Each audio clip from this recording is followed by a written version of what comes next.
The message came while I was tightening my tie in the upstairs bathroom, listening to the murmur of Thanksgiving chatter leaking through the air vents. A single line. From an unknown number. They're planning something tonight. Smile. I read it twice, 3 times. My reflection didn't move. My pulse didn't rise. It just narrowed, like a camera lens tightening on a target. I turned my head slightly. Outside the door I could hear them, my wife's laugh, her brother's booming voice, her father's slow, self-satisfied drawl, the triumvirate of entitlement. Something in the message felt familiar, not the number, but the tone. Someone who knew how this family operated, someone who knew what I had built, someone who knew it was under threat. I slipped the phone into my pocket and walked downstairs. Every eye turned toward me. Too warm, too expectant, too rehearsed. My wife's brother clapped me on the shoulder with a grin that pulled too wide. There he is, the man of the hour! My wife's smile froze for half a second when she saw me studying her.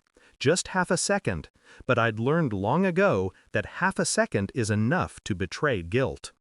The message echoed again in my mind, smile. So I did, and the room seemed to wait.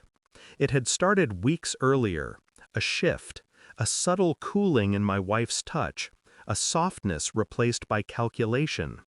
She thought I didn't notice, but marriages die long before the final blow, quietly, slowly, molecule by molecule. Then came the late meetings. Then the phone always face down. Then the, "Your brother needs me, he's stressed." Every excuse layered perfectly, like she'd memorized them. I tried to rationalize it, tried to tell myself that my company, the company I built from a garage with a single rested laptop, was consuming too much of my time, that maybe I had neglected her, that maybe this was my fault. But guilt is a veil, and behind it, the truth waits patiently. The first real crack came one night when she thought I was asleep. I heard her whispering, soft, urgent, a name, his name, her brother, a sentence that didn't belong between siblings. Don't worry, he trusts us. Us, the kind of word that prickles the back of the neck. I didn't know what it meant, not yet, but I felt something shift inside me, a coldness, a distance, a click, like a lock sliding into place. From that moment, every smile she gave felt borrowed, every touch rehearsed, every kiss absent. I didn't confront her, I simply watched. I counted her lies, tracked the patterns of her disappearances, and waited. When Thanksgiving arrived, the tension had already settled into my bones like winter frost. I could feel the trap forming, even before that message confirmed it. Smile.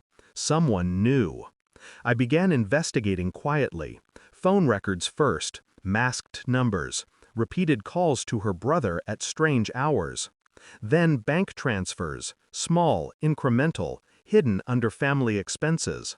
And finally, the company's legal documents, subtle edits I never approved, new signatures I never authorized, forged, coordinated, perfectly timed. My wife had signed over partial rights to her brother. Her father had approved amendments to the founding documents using his family authority, something he had technically never possessed. They were orchestrating a transfer. My company, my work, my life. And the betrayal was almost elegant. I remained silent. I let them think they were clever. I let them think I was busy, distracted, gullible. I let them think their whispers were safe. But every night I built my own case, line by line, timestamp by timestamp. I contacted the family lawyer directly, bypassing every channel they believed they controlled. I laid out the forgery, the breach, the collusion. His reply came in the form of a single raised eyebrow when we met behind closed doors. "You want them to reveal it first, don't you?" I did. Because the truth, when exposed by the guilty themselves, burns twice as deep. Thanksgiving was the stage. All I had to do was sit quietly and wait for them to strike. It happened during dinner. Predictable. Rehearsed. My wife's father tapped his fork against his glass. "We have a family announcement." I inhaled slowly. Steady. Calm. Her brother rose, puffed up like a spoiled prince. "Dad is signing the company to me." "The company he built with you?" "Well, mostly you." Laughter. Applause. "You get nothing," he finished, lifting his glass. Everyone cheered. Everyone except the family lawyer at the end of the table. He leaned back, crossed one leg over the other, and looked at me with a small, knowing smile. "Should I tell them, or will you?" The clapping died. Forks froze. Color drained. My wife's brother swallowed. "Tell us what?"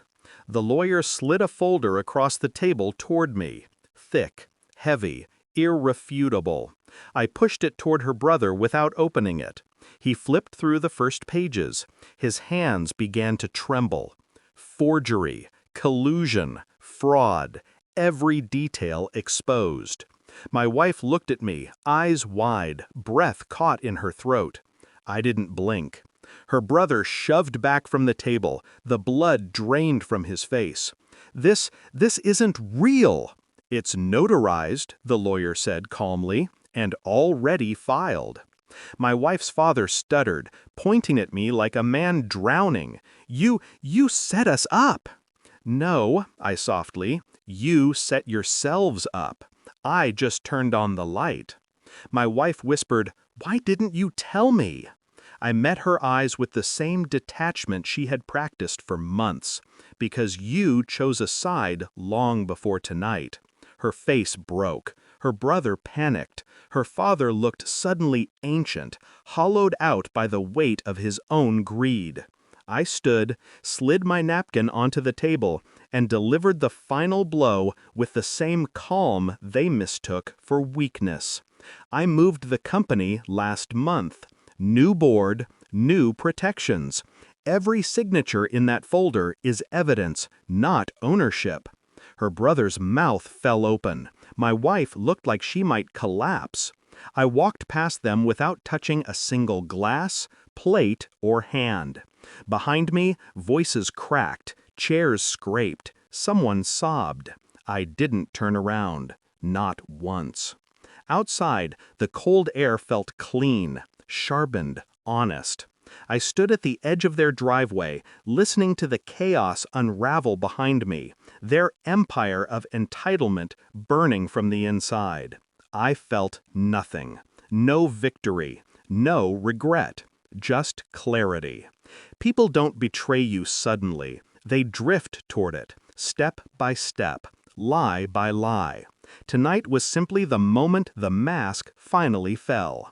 I unlocked my car, slid inside, and closed the door gently, quiet enough that the sound felt like a period at the end of a long, cruel sentence.